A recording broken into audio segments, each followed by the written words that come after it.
ప్రభునందు ప్రియమైన దేవుని బిడ్డారా, ప్రభు అయిన యేసు నామమున మీకు శుభములు. జీవముగల దేవుని కృపావర్షం మీపై సమృద్ధిగా కురియునుగాక.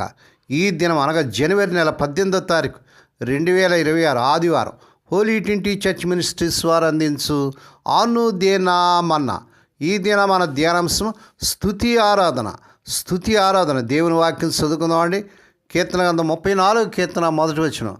నేను ఎల్లప్పుడూ యెహోవాను సన్నిధించెదను, నిత్యము ఆయన కీర్తి నా నోట ఉండును.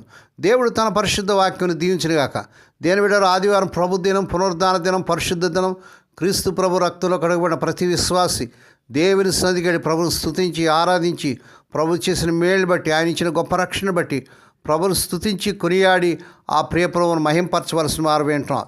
దేని బిడ్డలు, దేవుని వాక్యంలో మనం చూసినట్లయితే ఈ 34 కీర్తన 1వ వచనంలో నేను ఎల్లప్పుడూ యెహోవాను స్తుతింతును, ఆయన స్తుతి ఎల్లప్పుడూ నా నోట ఉండునని దావీదు గారు కష్ట సమయాల్లో రాజు అబీమెలెకు ముందు పిచ్చివాళ్లగా నటించినప్పుడు దేవుని విమోచనకు కృతజ్ఞత తెలుపుతూ ఎలాంటి పరిస్థితులైనా ప్రభువుని నిరంతరంగా హృదయపూర్వకంగా స్తుతించాలని ఈయన పిలుపునిస్తున్నాడు. ఇది దేవుడు వినేవారికి, ముఖ్యంగా వినయ మనసు గల వారికి దేవుని గొప్పతనాన్ని రుచి చూపేందుకు ఒక ఆహ్వానం. మరి ఇతరులను కూడా ఆయన స్తుతించమని ప్రోత్సహిస్తున్నాడు. దీని బిడ్డ మనం ఒక్కరమే కాదు, మన కుటుంబం, మనతో ఉన్న వారందరూ కూడా ప్రభును స్తుతించేలాగా మనం ప్రోత్సహించాలి. ఈ 34 కీర్తన 1వ వచనంలో నిరంతరం స్తుతి చేయాలి. ఇది కేవలం మంచి సమయాల్లో కాకుండా కష్టాల్లో కూడా దేవుని స్తుతించేయమని ప్రోత్సహిస్తుంది.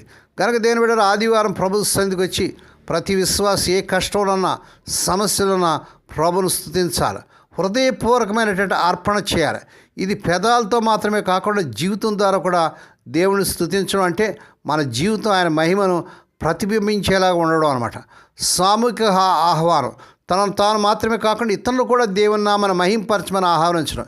ఈ కీర్తన దావీదు గారు ప్రాణాపాయ స్థితి నుండి తప్పించుకున్న తర్వాత రాయబడింది. బహుశా గాతు రాజు అబీమెలెకు కీర్తన శీర్షికలు అబీమెలెకుగా పేర్కొనబడింది. కానీ మొదటి సమూయేలు గ్రంథం 21లో ఆకీషు ముందు పిచ్చివాళ్లగా నటించిన సంఘటన దీనికి కారణం కావచ్చు. ఆ అనుభవం నుంచి దేవుడు తనకు విడిపించాడని దావీదు భక్తుడు కృతజ్ఞతతో ఈ కీర్తన రచించాడు. ముఖ్య ఉద్దేశం ఏంటంటే దేవుడు మనల్ని విడిపించినప్పుడు ఆయనకు కృతజ్ఞతలు చెప్పాలి. ఆయన ఎల్లప్పుడూ ప్రతి సందర్భంలో స్తుతించాలి. ఆయన నామాన్ని గొప్ప చేయాలి. మరియు ఇతరులు కూడా ఆయనను స్తుతించమని, ఆరాధించమని మనం ఆహ్వానించాలి. ఆ రీతిగా ఈ ఆదివారం ప్రభుని స్తుతించి గణపరిచి ప్రభుని హెచ్చించి ఆయనను మహింపరచడానికి పరిశుద్ధాత్మ దేవుడే మీకు సహాయం చేయనుగాక.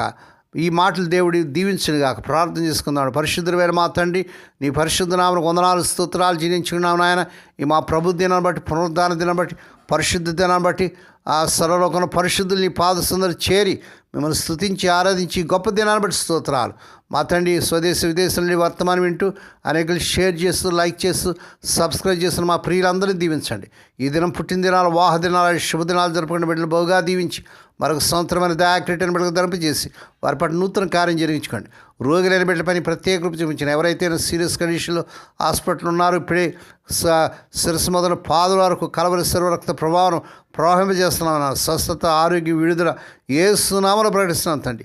ఈ దినమున ఆయన జరిగే ఆరాధనలు, స్తుతులు, వాక్య పరిచయాలు సమస్తంలో పరిశుద్ధాత్మదేవ మీరు నడిపించమని, నీ బిడ్డలు మీరే బలపరచమని, సహాయం చేయమని యేసే పరిశుద్ధ నామన స్తుతించి గణపరిచి వేడుకొని ప్రార్థిస్తున్నాం తండ్రి.